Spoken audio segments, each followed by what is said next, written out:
चांदोबातील गोष्टी. अरे वा. काय चांदोबातील गोष्टी? होय, चांदोबातील गोष्टी.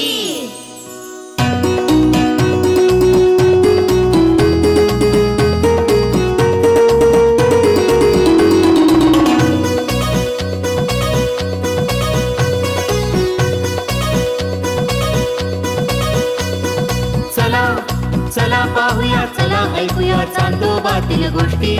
चांदोबातील गोष्टी, चांदोबातील गोष्टी. चला चला पाहूया, चला ऐकूया चांदोबातील गोष्टी. चांदोबातील गोष्टी, चांदोबातील गोष्टी.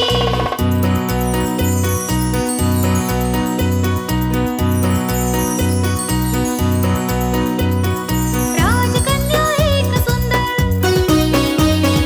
राजकन्या एक सुंदर, दूरदेशी दिसे स्वयंवर.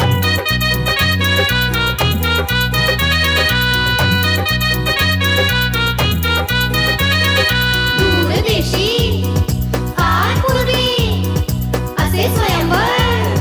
राजा बोले, राजा बोले, राजा बोले. रूपवर माझी कन्या, रूपवर जो कोणी जिंके पण तत्पर त्यालाच वरील ती सत्वर, त्यालाच वरील ती सत्वर, त्यालाच वरील ती. दूरदेशी कोणी एकेकाळी असे एक स्वयंवर, असे एक स्वयंवर. चला पाहूया, चला ऐकूया, गंमत येईल खाशी चांदोबातील गोष्टी. चांदोबातील गोष्टी, चांदोबातील गोष्टी, चांदोबातील गोष्टी. अविचारी राजा त्याचा विचारी वजीर, चिंता करीतो पाहुनी विदूषकाची जंजीर. वजीर बोले, वजीर बोले, वजीर बोले. विनंती करू का महाराज, विनंती करू का. विदूषक आपुला गमत्या, विदूषक आपुला. तुमचा तो अतिप्रिय, त्याला नका करू शिक्षा, त्याचा विनोद करी आमचा कारभार हलका. अहो आमचा कारभार हलका, अहो आमचा कारभार हलका.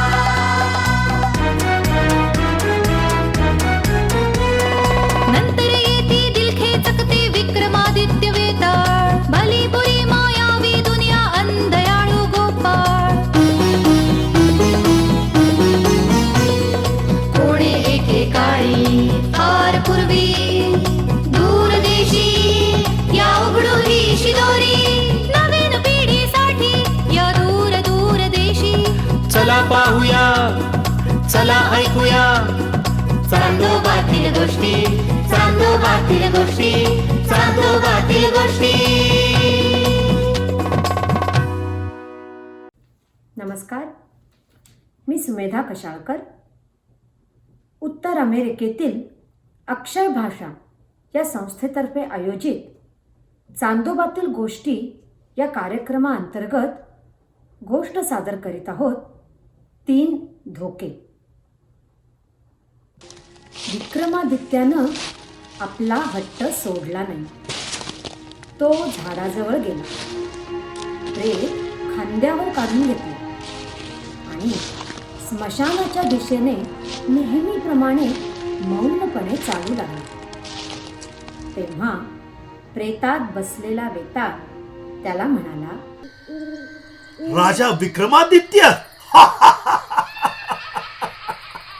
राजा, तुझे साहस वाखाणण्यासारखे आहे, परंतु मोठ्यात मोठा साहसी देखील नशिबावर विजय मिळवू शकत नाही.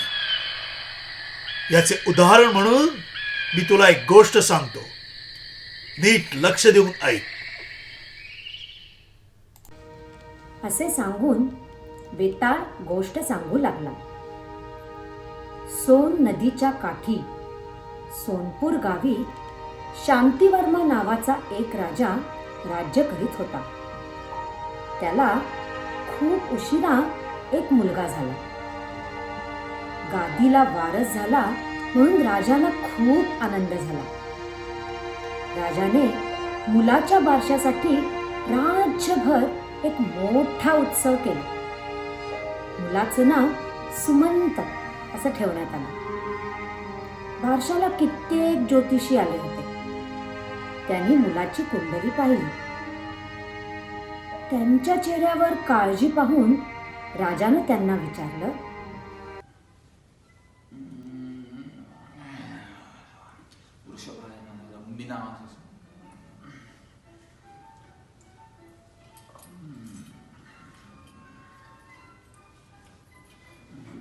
पंडितजी, अघटित असे काही घडणार आहे का? तसं असेल तर लवकर सांगा. वेळीच काय तो उपाय करता येईल? महाराज, युवराजांची पत्रिका उत्तम आहे. वाह! पण पण पण धोका संभवतोय. धोका? कसला धोका पंडितजी? धोका हा असा, धोका म्हणजे हा सांगा, कसला धोका? महाराज, युवराजांना सापापासून धोका आहे. एवढंच ना? अहो, आत्ता आज्ञा देतो राज्यातले सगळे साप मारून टाका म्हणून. अहो, तेवढेच कुठे तर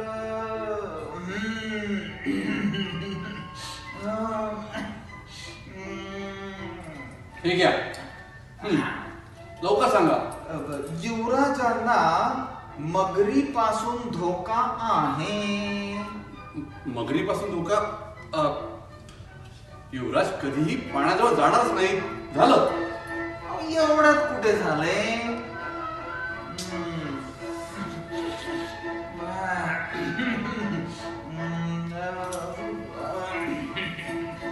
हा, घ्या. युवराजांना कुत्र्यापासून धोका आहे. कुत्र्यापासून धोका? छे छे. अहो अहो माझा कुत्रा मोती युवराजांचं नेहमी रक्षणच करेल.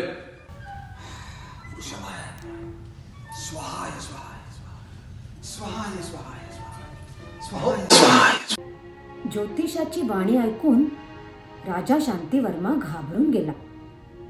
कारण त्या काळी राजकुमारांना पोहण्याचं, शिकारीचं असं खास प्रशिक्षण दिलं जायचं. पाण्यात मगरी तर असायच्याच आणि शिकारीला जाताना अनेक कुत्री बरोबर असायची. जंगलामध्ये नाग, साप तर हमखास असायचे. युवराजाला या तिन्ही प्राण्यापासून सर्वदा दूर कसं ठेवायचं ह्याचा विचार आता राजा करू लागला. त्यानं राजधानीच्या मध्यभागी असलेल्या एका टेकडीवर एक मजबूत चिरेबंदी राजवाडा बांधला. त्यात कुठल्याही प्राण्याला प्रवेश मिळणार नाही असा कडक बंदोबस्त ठेवण्यात आला. याशिवाय राजवाड्याच्या प्रवेशद्वारावर सक्त पहारा करण्यात आला. टेकडीच्या चारही बाजूला एक खंदक बांधून टेकडीवर येण्यासाठी एक पूल बांधला गेला. बघता बघता सुमंत 4 वर्षाचा झाला. एके दिवशी गच्चीत उभं राहून बाहेरची गंमत बघत असताना त्याला दूर खंदकाबाहेर एक कुत्र्याचं पिल्लू दिसलं. त्याला ते प्रचंड आवडलं. त्यानं नोकराला विचारलं, तो उड्या मारणारा छोटासा गोंडस प्राणी, तो मला हवाय, जा त्याला घेऊन ये. नोकर लगेच राजाकडे गेला आणि त्यानं युवराजाची इच्छा त्याला सांगितली आणि आपण काय करावं हे विचारलं. राजा म्हणाला, करायचे काय, आणून देते पिल्लू त्याला. नोकराला आश्चर्य वाटलं, पण त्यानं राजाच्या आज्ञेप्रमाणे ते कुत्र्याचे पिल्लू युवराजाला आणून दिलं. सुमंत त्याच्याबरोबर खेळू लागला आणि तहान भूक सर्व विसरून गेला. अशीच काही वर्ष लोटली. सुमंत आता मोठा झाला होता. त्याला कित्येक गोष्टी कळू लागल्या होत्या. एके दिवशी त्यानं आपल्या वडिलांकडे निरोप पाठवला. पूज्य पिताश्री, आदरपूर्वक प्रणाम. या महालात मला एकट्याने राहण्याचा कंटाळा आला आहे. मला अजिबात करमत नाही. बाहेर गेलो तर माझ्या जीवाला धोका आहे हे कळते, पण असल्या जगण्यापेक्षा मरण आलेलं परवडले. म्हणून मला एक घोडा व काही शस्त्रास्त्र द्यावीत. मी आपल्या पुत्राबरोबर देशाटनास जावे म्हणतो. तुमचा पुत्र सुमंत.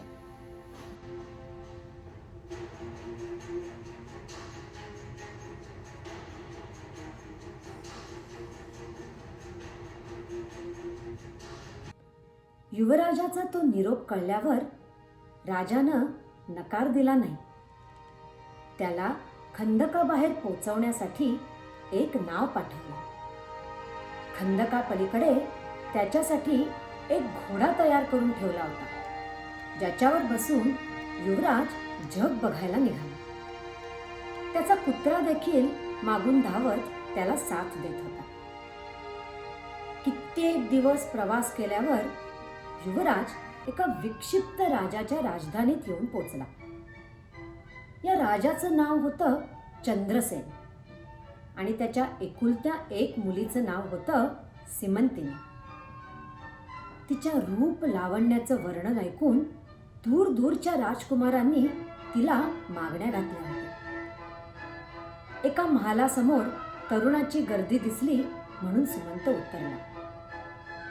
सीमंतिनीशी विवाहाची इच्छा असलेले सर्व राजकुमार त्या गावात आले होते.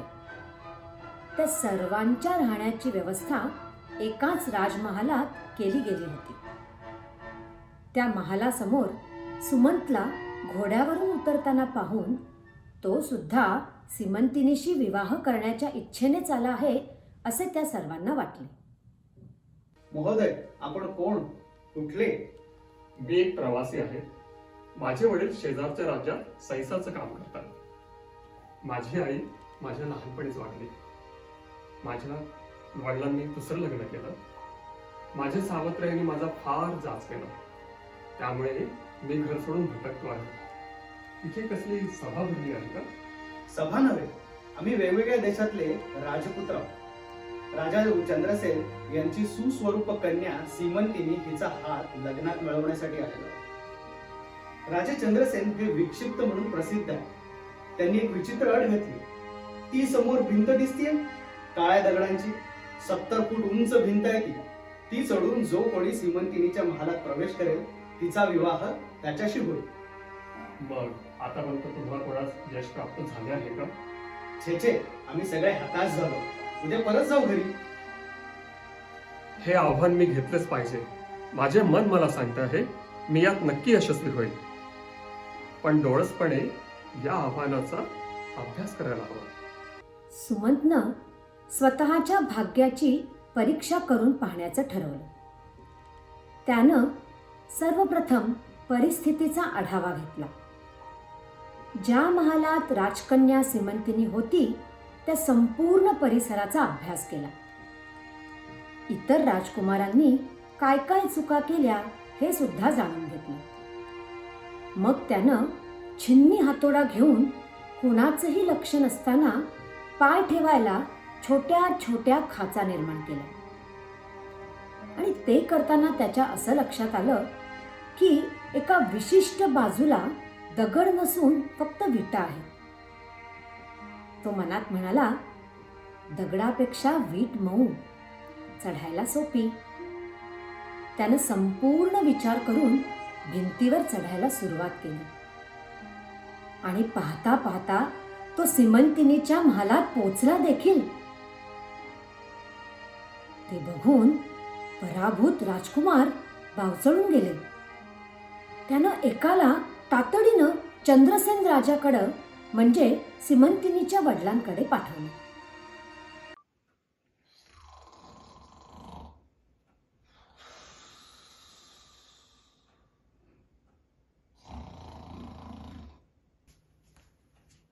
महाराज महाराज काय काय झालं? काय महालाला आग लागली काय? महाराज मग मग राजशेखरने काय केलं काय? हा राजशेखर कोण? राजशेखर आमचा हत्ती तो तो चवताळून प्रजेला त्याच्या पायाखाली चिरडतोय का? त्याला अंकुशाचा स्पर्शही होता कामा नये. नाही नाही महाराज, तसं काहीही झालेलं नाही. मग ययातीलाच नक्कीच काहीतरी झालं असेल. मला उठता उठता वाईट स्वप्न पडलं. हा ययाती कोण? ययाती आमचा प्रिय पोपट. अलीकडे त्याची तब्येत बरी नसते. नाही नाही महाराज, त्याच्याविषयी वार्ता नाही. मग मग असं झालं काय की तुम्हाला माझ्या वाम कुक्षीतनं उठवावेस? महाराज, वार्ता सीमंतिनी विषयी आहे. सीमंतिनी कोण? महाराज, आपली कन्या. ओ बेबी राजे. बेबी राजांविषयी? त्यांना नवीन तलवार नाही तर दांडपट्टा हवा असेल. बेबी राजे तलवार आणि दांडपट्टा चालवतात, मग सुमनचं काही खैर नाही. आता हा सुमंत कोण? महाराज, त्याच्याविषयीच तर सांगायला आलो होतो. हा सुमंत भिंत चढून सीमंतिनीच्या महालात पोहोचला देखील. अरे वा, चांगली बातमी आणली की तुम्ही. थांबा थांबा महाराज, बातमी पूर्ण ऐकून तर घ्या. हा सुमंत एका सैसाचा मुलगा आहे, आमच्यासारखा राजपुत्र नव्हे. काय? त्याची ही हिंमत? त्याला स्पर्धेत भाग घेण्याची परवानगी कोणी दिली? कोण आहे रे तिकडे? आत्ताच्या आत्ता बेबी राजांच्या महालात 10 सशस्त्र शिपाई पाठवा आणि तिथे आलेल्या तरुणाचा शिरच्छेद करा. आणि चालते व्हा तुम्ही. तुम्ही देखील तुमच्या डोळ्यात एकच हा गुन्हा होऊ दिला असेल तर तितकेच गुन्हेगार आहात. चालते व्हा. महाराज, मी आत्ताच्या आत्ता तुमचा निरोप सीमंतिनीला जाऊन सांगतो. इकडे सुमंतला पाहिल्याबरोबर सीमंतिनीला त्याच्याविषयी खूप प्रेम वाटायला लागले. सुमंतचं पण अगदी तसंच झालं. दोघही एकमेकांशी खूप दिवसांची ओळख असल्यासारखे बोलू लागले आणि दोघही वचनबद्ध झाले. इतक्यात तो कळलाव्या राजपुत्र तिथे राजाच्या शिपायांबरोबर गुप्त मार्गाने पोहोचला. त्याला सीमंतिनी सुमंताबरोबर गुलुगुलू गप्पा मारते आहे हे पाहून प्रचंड संताप आला. सीमंतिनी, तू एका सैसाच्या मुलाला वरलेस, माझ्यासारख्या राजपुत्राला नव्हे. पण तो एकटाच वर येऊ शकला म्हणून मी त्याला वरले. बेबी राजे, ही थट्टेची बाब नव्हे. एकापेक्षा एक श्रीमंत, देखणे, विद्वान राजपुत्र तुमच्याशी विवाह करण्यास तयार असताना तुम्ही एका सामान्य इस्माशी गाठ बांधावी? ते मला समजतं, पण एकला नयनाला एकला नयनाला एकला नयनाला विषय तो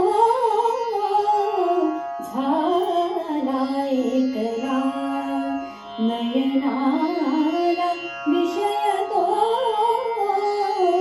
झाला एकला एकला एकला राजपुत्र ते आले गेले राजपुत्र ते आले गेले राजपुत्र ते आले गेले भिंतीवरून किती कची पडले भिंतीवरून किती कची पडले एकला नयनाला विषय तो झाला एकला एकला एकला सुमंत एकटा चढून आला सुमंत एकटा चढून आला सुमंत एकटा चढून आला म्हणून तयाला मी वरला म्हणून तयाला मी वरला एकला असूयेला एकला असूयेला विषय तो झाला एकला नयनाला विषय तो झाला एकला एकला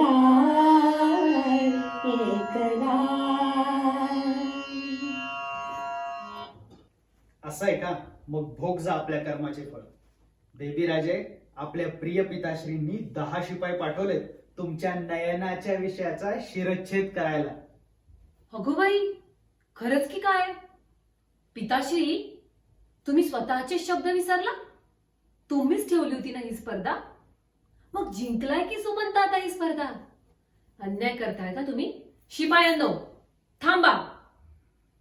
सुमंतच्या केसाला धक्का जरी लागला तर आता या खिडकीतून उडी मारून जीव देईन मी.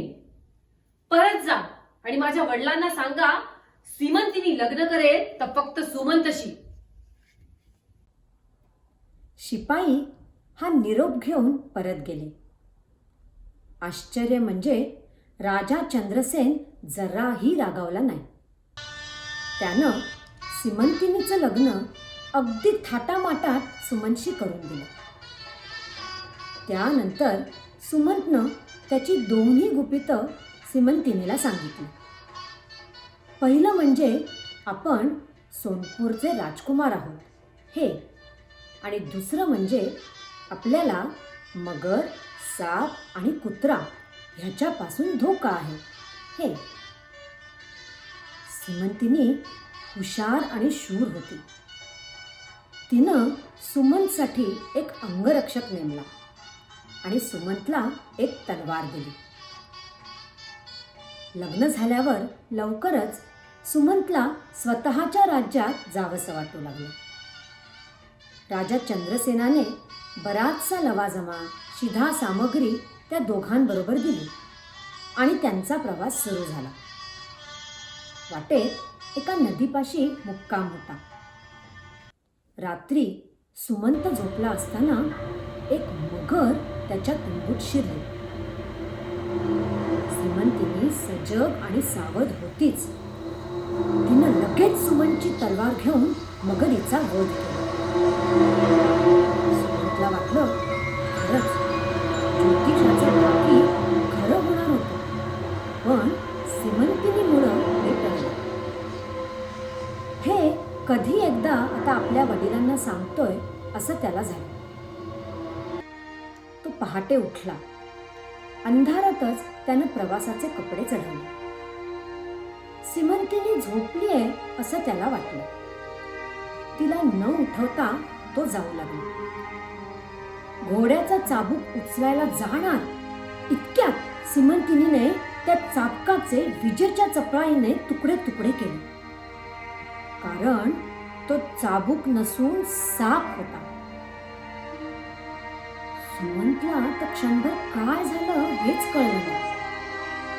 भानावर आला तेव्हा परत त्याला एकदा प्रत्यय आला की सीमंतिनी हाच आपल्या धोक्यांवरचा उपाय आहे आणि त्याला सीमंतिनीविषयी फार कृतज्ञता वाटली.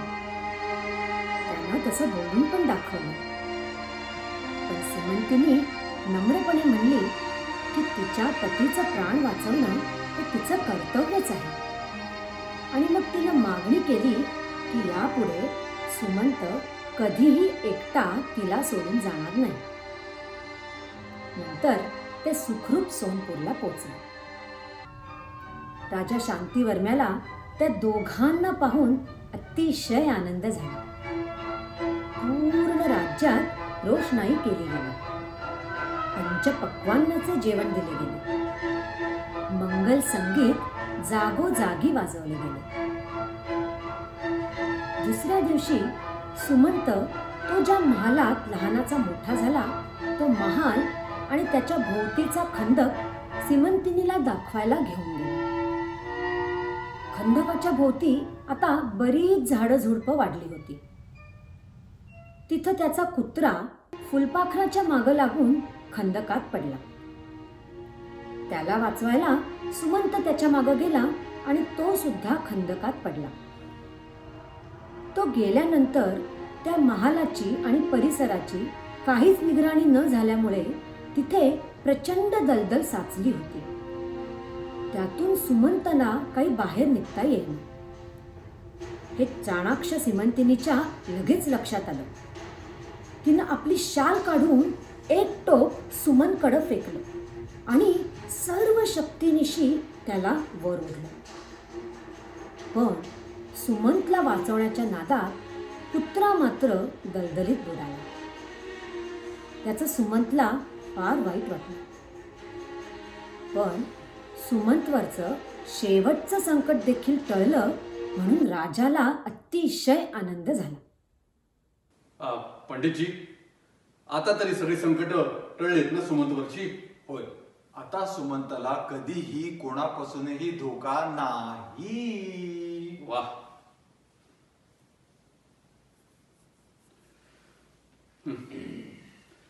मला माहित आहे, केवळ आमच्या हुशार सुनेमुळेच सुमंतचा जीव प्रत्येक वेळी वाचला. आता या दोघांच्या हातात माझा राज्यकारभार देऊन मी निवृत्त होणार आहे. मला वैराग्य आले आहे. माझे जडजवाहीर मी दान करून टाकले आहेत. सुमंत, हा माझा मुकुट. तू आणि सीमंतीने मिळून राज्याचा कारभार अगदी चांगला कराल यात मला काहीही शंका नाही.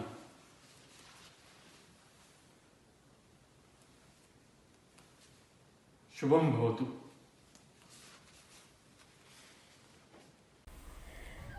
गंमत अशी झाली की राजा शांतिवर्म्यानं आपला मुकुट काढून सुमंतला दिला. सुमंतनं राजमुकुट घालण्यासाठी स्वतःचा मुकुट काढून सीमंतिनीच्या हाती दिला. तो मुकुट सीमंतिनीने ज्योतिषाला धरायला दिला. ज्योतिषी होता चतुर. तो अशी संधी थोडीच वाया जाऊ देणार आहे. ज्योतिषाने सुमनचा मुकुट पटकन आपल्या झोळीत घातला, कुणालाही लक्षात येऊ न देता.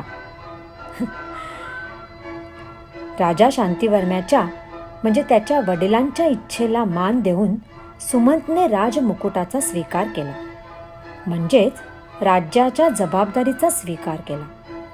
नंतर त्याचा राज्याभिषेक झाला आणि सोनपूर नगरीतले लोक सुमंत आणि सीमंतिनी यांच्या अधिपत्याखाली सुखाने राहू लागले.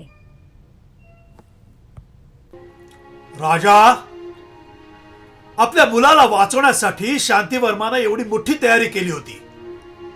मग त्याने मुलाला कुत्र्याचं पिल्लू का बरं दिलं? नंतर शांतिवर्माने त्याला देशाटनासाठी का बरं जाऊ दिलं? आणि सुमंतने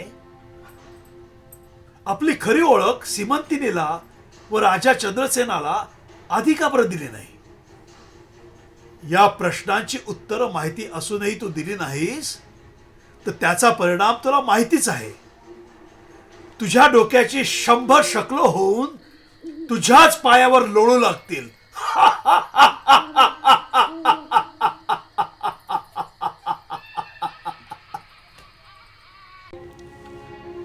मरण हे प्रत्येक प्राण्याला येणारच.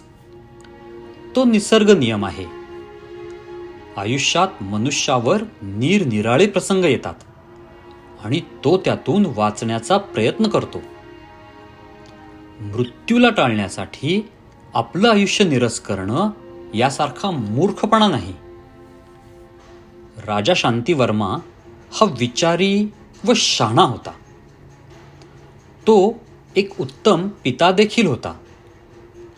जोपर्यंत त्याचा मुलगा स्वतःचं रक्षण करण्यास असमर्थ होता तोपर्यंत त्याने सुमंतला अघटितांपासून वाचवले. त्याच त्या कृत्रिम वातावरणात राहून सुमनचं रूपांतर एका खुरटलेल्या व्यक्तीत झालं असतं आणि त्याच्या जगण्यात आनंद उरला नसता. म्हणून त्याने बालपणी सुमंतला कुत्र्याचं पिल्लू आणून दिलं आणि मग तारुण्यात आल्यावर देशाटनाची परवानगीही दिली. सुमंतला प्रत्येक धोक्यातून वाचवण्याचं श्रेय मात्र सीमंतिनीलाच आहे. तिचा तो सावधपणा, चपळाई, तलवार चालवण्याचं कौशल्य हे सर्व काही एखाद्या सैनिकालाही लाजवणारे आहे. आता राहिला शेवटचा प्रश्न. सुमंतनं सीमंतिनीला व राजा चंद्रसेनला आपली खरी ओळख आधी का बरं दिली नाही? कारण तसे झाले असते तर राजाने रीतिरिवाजाप्रमाणे सुमनची पत्रिका ज्योतिषांना दाखवली असती आणि त्याच्यावरचे प्राणघातक धोके पाहून कदाचित त्याचं लग्न झालंही नसतं. अशा तऱ्हेने राजाचे मौन भंग होताच वेताळ प्रेताबरोबर नाहीसा झाला आणि झाडाला जाऊन परत लोंबकळू लागला.